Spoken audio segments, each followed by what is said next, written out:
ఎన్టీఆర్ జిల్లా విసన్నపేటలో life is beautiful సంస్థ board తిప్పేసింది. ప్రజల నుండి ఎక్కువ వడ్డీ ఆశ చూపి భారీ మొత్తంలో డబ్బు వసూలు చేసిన నండూరి శివనాగ దుర్గప్రసాద్ ఉదంతం తెలిసిందే.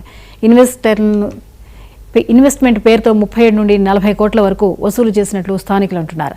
తెలుగు రాష్ట్రాల్లోని 2500 మంది నుండి పెట్టుబడులు తీసుకుని క్రిప్టో కరెన్సీ షేర్లలో పెట్టుబడులు పెట్టి నష్టపోయినట్లు తెలిసిందే. పెట్టుబడిదారుల నుండి పెద్ద ఎత్తున ఒత్తిడి రావడంతో గత నెలలో దుర్గాప్రసాద్ ఆత్మహత్య చేసుకున్నారు.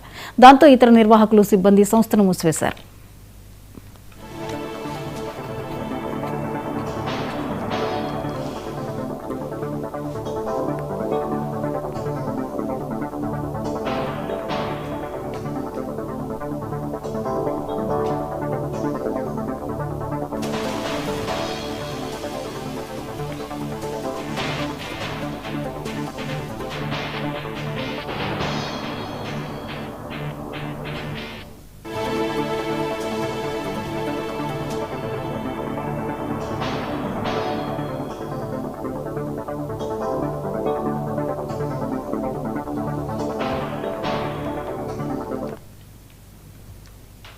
పశ్చిమ గోదావరి జిల్లా పాలకొల్లు నియోజకవర్గం వడ్లవానిపాలెం గ్రామంలో పలు అభివృద్ధి పనులు